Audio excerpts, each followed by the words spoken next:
On Motor Week this week, Ginny Buckley on Saab's new and crucial model, the 9.5. How you may never have to change a flat tyre by the roadside again. And a Motor Week exclusive, Mike Rutherford drives the new Marcos GTS. But first, let's join Mike at another launch. Well, I tell you, what we normally do is have cars as the background for obvious reasons, but there are the odd exceptions, and what better exception to the rule than the wonderful setting of Stapleford Park in Leicestershire, sunny Leicestershire, where Citroen have decided to launch their new mid-size family hatchback, the Xsara, spelt X-S-A-R-A. That's how it's spelt, but you say it Xsara. And the man to tell us all about it is Mark Raven. It's got so many firsts within the car. It's the biggest in the class, it's the longest in the class, it's the widest in the class, and I think it'll probably drive the best in the class as well. Yeah, I mean, that's certainly my impression, having driven the new Golf, not driven the new Astra yet, and of course the Escort doesn't even figure these days because that's as old as the hills, although they're saying there is going to be a new Escort coming next year. You say it's bigger, it's the most spacious car. That doesn't necessarily mean that the car on the outside is bigger. It still means you can get it in a rather small garage. It just means better utilisation of space within the driving and passenger cabin. That's right. In fact, the car is actually longer anyway from the original ZX, but that TARDIS effect can be achieved. You can still make a car bigger on the inside without actually expanding it on the outside. I think that the car is designed to provide useful benefits to a user. Certain things, for instance, like the automatic windscreen washer, so that detects the moisture on the windscreen and will wipe at that point, so you don't have to worry about putting your wipers on. It'll get faster if it gets wetter. That's right. And that's activated, that responds to the weather conditions. There's a sensor on the car, decides how wet it is and acts accordingly. That's right, it's nothing more irritating than having to keep turning on and off the windscreen wipers. So that's just a nice little practical help.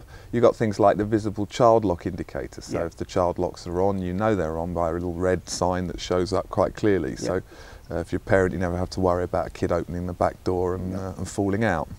A useful thing like stowing the rear parcel shelf, that can be put away neatly within the car. It's not something that you think, oh, I've loaded up the car, now what do I do with the parcel shelf? 3-part bumpers, so if part of the bumper gets damaged, you don't have to replace the whole bumper. A lot of people relate to that because there's nothing more annoying than having a bit of damage. You've got to buy the whole new thing. That's right, you get those sort of parking scrapes where somebody bangs it, and in fact, interesting side to that is that the door has got 3 separate locating notches, so when you open the car it locates on 3 different points, so you don't get the door swinging open, damaging your car and maybe the car that you've parked next to as well.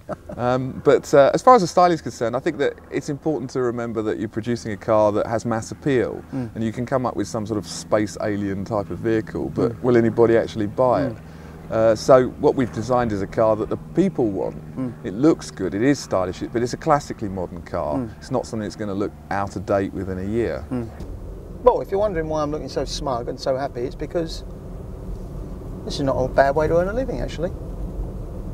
Sitting in a nice, reasonably priced car with a very, very nice interior. I've got to say, I mean, the French are stylish in many respects, but I'm telling you, when they want to be, the French can be about as tacky as you can get. And some French car interiors in the past are about, well, they're the epitome of tackiness, but not with this car. This is more Germanic, German stroke Japanese, although the quality is far better than anything you'll see out of Asia. This is a very nice, solid feeling car interior. We've got here a combination of black and grey, nothing too tacky, very nice grey dials against a black background. Too easy for car manufacturers these days to have those horrible white dials with black figures. Doesn't work. These are nice. And you do feel that you are in a car that's far bigger and far more expensive. I mean, look, I'm extending my arms just about as far as they can go, and I'm not even touching the door, just about touching the door. I've been in cars that are much, much larger, and of course much more expensive than this, and you don't get that much elbow room. The architecture, if you like, inside the car is very, very clever. You know, don't you, that with when you're having a fitted kitchen done or something, it's not the size, the actual floor area of the kitchen that counts, it's what you do with that floor area and what you squeeze in and where you squeeze it in, and making the best possible use of limited space. And that's exactly what they've done here. And the architects and designers of this car as that Pratt came round on the wrong side of the road over my side of the white line. The architects and designers of this car have been very, very efficient with the space and have done a great job.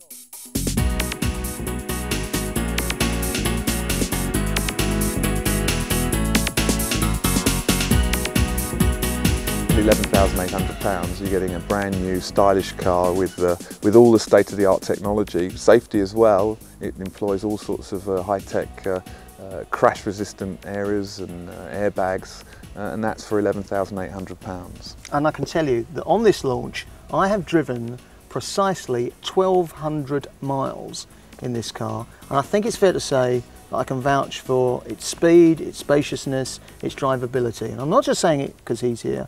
I can honestly tell you, although I've got slight reservations about the styling, from a driving point of view, it's got to be just about the best car on the market. I think the Golf is giving it a very strong challenge. The new Golf, we don't know about the S3 yet, forget about the Escort, worry about that in a year or so's time when a new one comes along.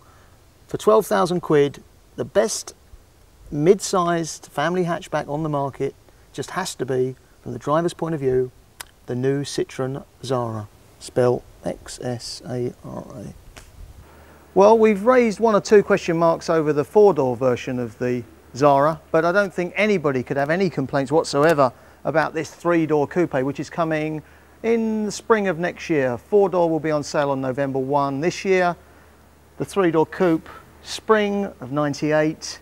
We don't quite know yet what it's going to sell for, what price it's going to be pitched at, but we do know that this VTS version will have a 2-litre 167 brake horsepower engine. That's an awful lot of grunt for a car of this size, and it's probably going to be one of the hottest coupes on the market come next spring stroke summer.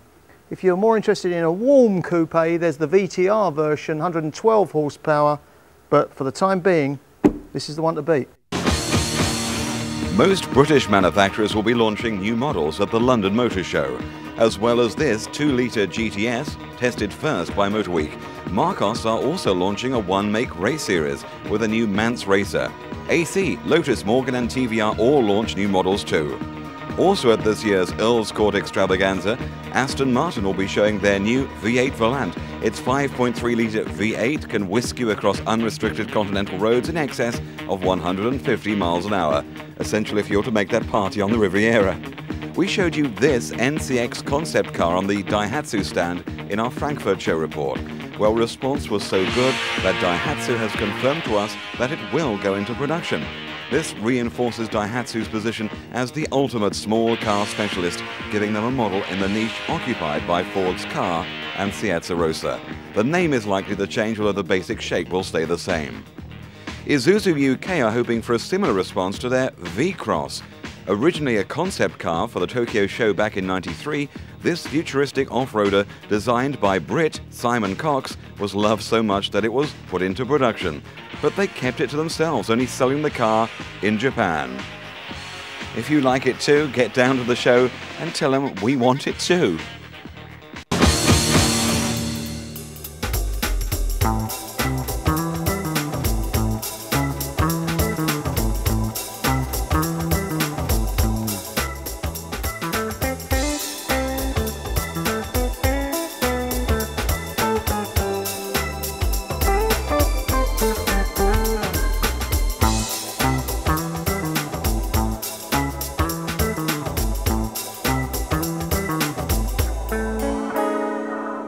Back in 1947, the boss of a Swedish aircraft builder, Svenska Aeroplan Bolaget, was sat in his office pondering his company's future over a glass of Swedish vodka and some smorgasbord.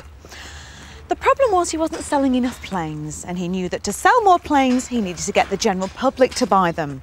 One problem there, planes are out of most people's reach. So he came up with a plan. He decided to dispense with the wings and instead get his aircraft engineers to design a totally new car. Svenska Aeroplan Bolaget became known as Saab, and the rest, as they say, is history. And a few years on in the history lesson, Saab are launching a new model, the 9.5. Will it keep up with their reputation for great turbos, a smooth, graceful ride and a high level of spec?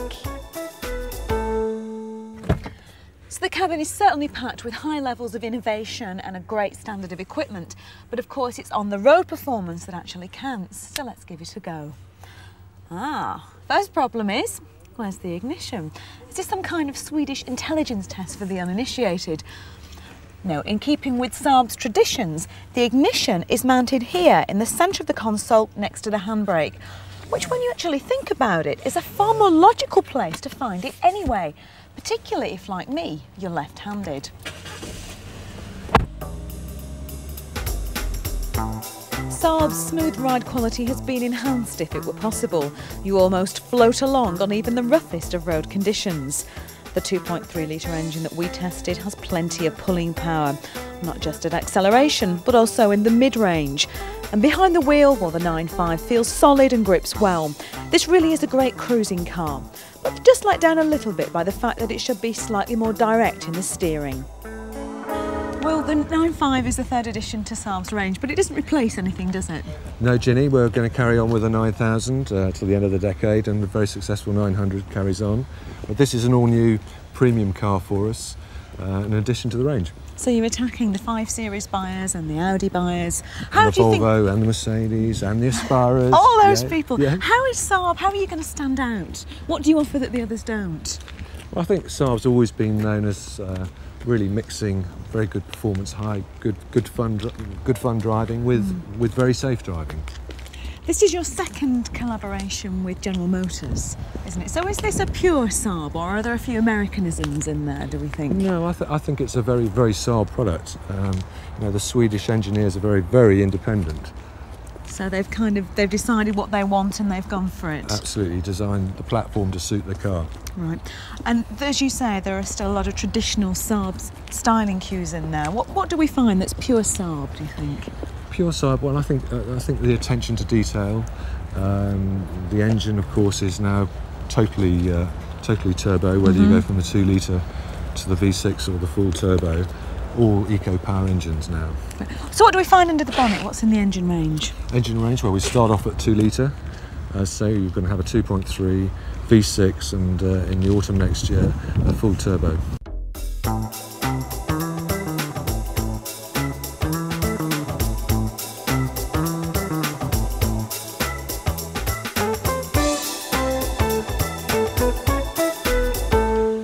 Once you get inside the cabin of the 9.5, there's an undeniable sense of luxury, a feeling that if you were to own this car, then you'd be doing pretty much all right for yourself. Now, at first glance, it may seem like there's a bewildering array of buttons and knobs here in front of you. But what this wraparound dash does, which is a familiar sight in all Saabs, is make sure that everything is within easy reach, and it really doesn't take you long to become familiar to where things are. Now, as you would expect from a car in this class, there's a very high standard of equipment levels. Now, before I go through the whole list, why not just take a look at a few of the more ingenious ones? There are 15 storage compartments and cup holders on this vehicle, and I think this is the cleverest cup holder I've ever seen. You're driving on a nice bright sunny day like this, well, you don't want to get glare from the side window. Simple, flip it over and there you have a double sun visor. Again, perfect for this hot weather is air conditioning, which comes as standard. But how many vehicles do you know where there's a refrigerated glove box? Perfect for keeping all that chocolate cold on those long drives. The car does have pollen filters, but in addition to that, there are, wait for it, odour filters. And you know, it's not just the things that make day-to-day driving easily and more enjoyable that Saab have thought about. They've also given an incredible amount of thought to safety. You can drive content in the knowledge you have ABS, front and side airbags, anti-submarine seats, impact beams, and a head restraint to protect you from whiplash, to name just a few. Saab are famed for the comfort of their seats. They actually work with orthopaedic specialists at the design stage. And these are a model of ergonomic delight. They're not too soft that you can't feel the car's movements, not too hard that they become uncomfortable. There's an array of electronic positions for the seat. There's even seat ventilation and a steering wheel that adjusts for both height and for reach. With all this choice, I challenge any of you not to find the perfect position for you. And when you consider the comfort, the driving capabilities and the high levels of spec, this Swede should certainly give the Germans a run for their money. After the break, an exclusive drive of the new Marcos GTS.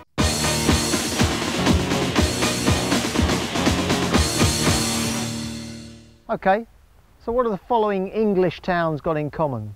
Hethel in Norfolk, Malvern, Worcestershire, Blackpool, Lancs, Dartford, Kent. Well, they're all home for small, specialist British car manufacturers. And here's another one, Marcos, producers of this new GTS 2 litre. Now Marcos are from Westbury in Wiltshire. They were a company formed in 1959 by Jem Marsh and Frank Costin. Put the names together, Marsh and Costin, you get Marcos. Simple as that. It's not named after Imelda Marcos, the woman who's got not quite as many shoes as Ginny Buckley. No, Marcos is the company from Wiltshire, the company that produced this new vehicle. It's essentially the same as any other Marcos you've seen, except for that front end. It's been re-nosed, it's got that 2 litre engine, it's come down in size, and it's come down in price. If you want to get on the ladder for this car, for the 135 brake horsepower, non-turbo 2 litre, you're talking about something of the order of £28,000. Talking about the turbo version, slightly more than 30 on the road. Well, I better be a little bit careful with this car. It's the only one in the country. It's just been built this week. The paint is barely dry. This is the 2 litre turbo version, 197 brake horsepower. Should have quite a lot of oomph.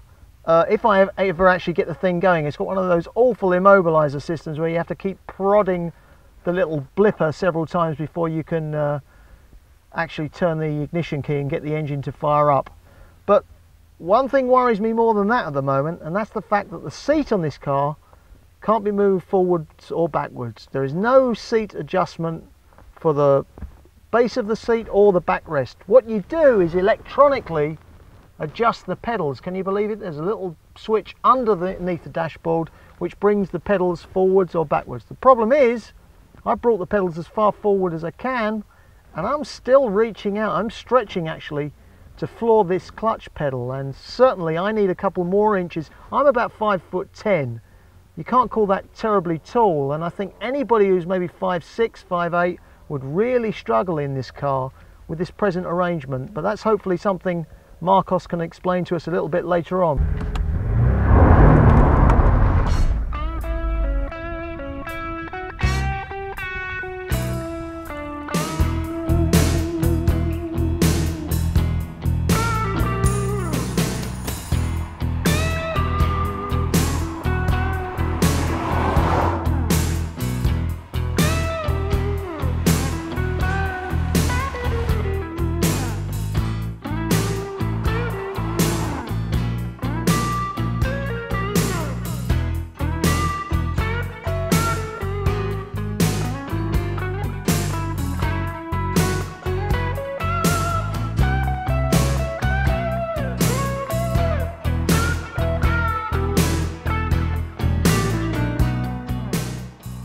Chris, I think it's fair to say that this is the only car in existence at the moment. We stole it off you while you were here at Silverstone watching your race.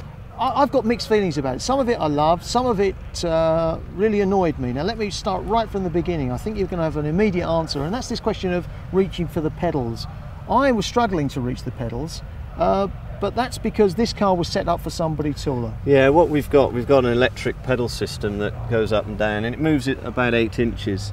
But obviously if we've got a smaller person or a very tall person, we can design the car to suit them. And it basically means a different shaped pedals. So that's it. Doesn't it, aren't you making things difficult for yourself though? But you could get around that problem just simply by having a seat that slides forwards and backwards. Yeah, well, yeah, you could, but part of this car is the fact that you're in the car and it's a bucket seat, you know, it's just like a race car really, and the only way around it is to do it this way and then have the electrical pedals. Okay. What about the other little problem we had when we were driving along? I'm not now talking about going over speed humps, although we went over a couple of those as well, very slowly, I hasten to add. But we were going on some roads with some nasty dips, and we were bottoming out, presumably hitting the sump guard or something, once or twice. What's the reason for that? Yeah, there is a hefty sump guard on it. Now, what we can do, we can stiffen up the suspension. Okay, at the moment it's very soft. If I look a bit disappointed, that's because I am a bit disappointed. Let's not forget we're talking here about a £30,000 car We've got a lot of forward switch gear, a lot of forward knobs and buttons, and we've got a finish that, all right, we'll give them the benefit of the doubt. This is a one-off car, but I really would expect a better finish than what we can see in here. Some of the little design features, and I use that term loosely, well, they're really not up to scratch. I'll leave a little thought with you. You can buy a Lotus Elise, probably the best handling small car in the world, for around about £20,000. You can buy a BMW Z3 for about £21,000. You could go up market and buy yourself something like, I don't know, a Mercedes SLK for around £30,000. You could buy yourself the best of the bunch, the Porsche Boxster, for around £34,000, or you can go for this, the Marcos 2-litre GTS Turbo. £30,000 seems like an awful lot of money to me. Having a flat tyre is bad news at the best of times, but if you're on your own or have to change a tyre on a busy road in bad weather, it can be downright dangerous. Enter Goodyear with the EMT, the Extended Mobility Tyre. Here's a Goodyear Eagle F1 tyre, fully inflated. Well, it was until this geek cut the valve off. Even with no inflation pressure, you can still drive up to 80 kilometers an hour for a distance of 80 kilometers until the driver reaches a place of safety. Performance, handling and braking ability are not badly affected by this revolutionary tyre. How does it work? Well, there's a 2-ply carcass construction using new compounds to prevent the tyre collapsing if air is lost. The EMT tyre from Goodyear does cost a little more, but what price peace of mind? The tyre needs a tyre pressure monitoring system and a dash display. This will be built into cars which fit Goodyear EMT tyres as original equipment, such as the new American Chevrolet Corvette. Soon the company predicts the EMT will be commonplace on vehicles from 4x4s to family saloons. Michelin's vertically anchored tyre and a new tyre from Continental called the Run Flat also will enable drivers to drive safely on effectively a flat. However, with the Michelin and Continentals, these will have to be fitted to special wheels. There's one thing for certain though. Future tyres will be able to offer one extra selling point on top of handling, grip, comfort and braking ability: security. Next week we're direct from the London Motor Show on Motor Week.